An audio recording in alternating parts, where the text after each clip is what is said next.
আজকে যে বিষয়ে কথা বলবো এটা হলো ডিএসএলআর ক্যামেরার ভিডিওর প্রবলেম নিয়ে। অনেকেই যারা নতুন ক্যামেরা কিনতেছেন, কেনার পরে ভিডিও করতে যাচ্ছেন, ভিডিও করার সময় আপনাদের একটা সমস্যার সম্মুখীন হচ্ছেন। সেটা হলো যে ভিডিও করার পরেই দেখছেন যে 4-5 সেকেন্ড পর পর ক্যামেরাটা অফ হয়ে যাচ্ছে, ভিডিওটা অফ হয়ে যাচ্ছে। অফ হয়ে যাওয়ার কারণটা কি? কারণ আমরা কি করি, ক্যামেরা কেনার পরে একটা এই কম দামি একটা বাজারে যে ক্যামেরা চিপগুলো পাওয়া যায়, চিপগুলো কিনি। চিপগুলো কেনার পরে ভিতরে একটা মেমোরি ঢোকাই মোবাইলে, আমাদের মোবাইলে যে মেমোরিটা আছে সাধারণত ওই মেমোরিটা ঢুকে আমরা ক্যামেরার মধ্যে দিয়ে দিই।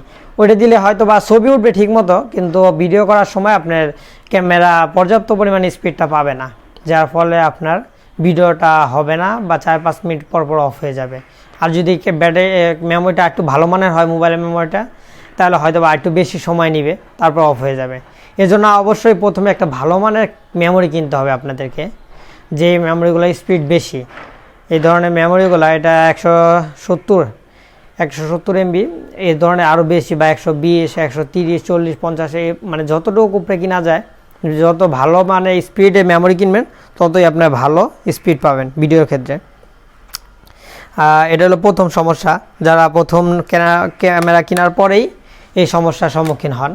পরের সমস্যা হলো যে যারা পুরাতন ক্যামেরাগুলো কিনেন, যেমন আমাদের এখানে কেন 60D অথবা 550D বা এই ধরনের যে ক্যামেরাগুলো আছে, এগুলো কেনার পরে আপনারা যে সমস্যার সম্মুখীন হন, দেখা যায় যে 12-13 মিনিট পর পর ক্যামেরাগুলো অফ হয়ে যায়। ডিএসএলআর ক্যামেরাগুলো 30 মিনিট, 28 মিনিট, 22 মিনিট, অনেক মানে এই সময়ের জুড়ে আপনার এমনি নর্মালি ক্যামেরাগুলো 30 মিনিট, 28 মিনিট ভিডিও হয়, কিন্তু এই পুরাতন মডেলগুলোতে আপনি এত সময় ভিডিও হয় না, যার ফলে অনেকেই কেনার পর একটা সমস্যার সম্মুখীন হয়ে যায়।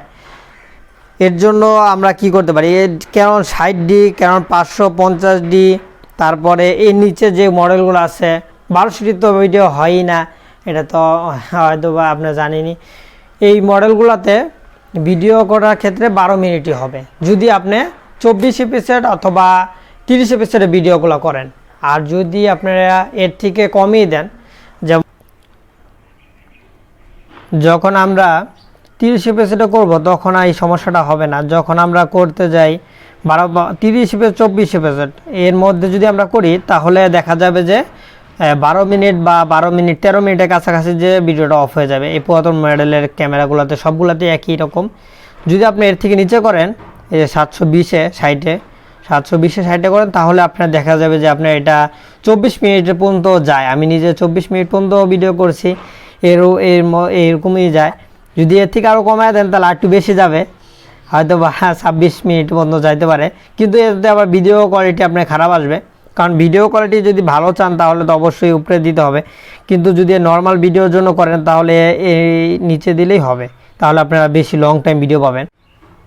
যদি 24 এপিসোডে ভিডিও করেন অথবা 30 এপিসোডে ভিডিও করেন, তাহলে সেক্ষেত্রে আপনারা 12 থেকে 13 মিনিটই ভিডিও সময় পাবেন। আর যদি এর থেকে নিচে করেন তাহলে 24 মিনিট পর্যন্ত আমি পেয়েছি এর থেকে নিচে করে, কিন্তু উপরে 12 মিনিট বা হাইস গেলে 13 মিনিট পর্যন্ত আপনারা ভিডিও করতে পারবেন এই ক্যানন ক্যামেরাগুলোতে, যেমন আগের পুরাতন মডেলগুলোতে। কিন্তু বর্তমান মডেলগুলোতে এর থেকে আপনার বেশি করা যায়, যেমন 28 মিনিট, 30 মিনিট পর্যন্ত করা যায়, কিন্তু এইগুলোতে এত সময় ভিডিও করা যায় না। যদি ভালো লাগে ভিডিওগুলো, তাহলে অবশ্যই আমাদের চ্যানেলটা সাবস্ক্রাইব করবেন, লাইক জানাবেন, এবং আপনার সকল মতামত কমেন্টের মাধ্যমে আমাদেরকে জানিয়ে দিবেন, এবং নতুন নতুন ভিডিও পেতে আমাদের সাথেই থাকুন। আসসালামু আলাইকুম।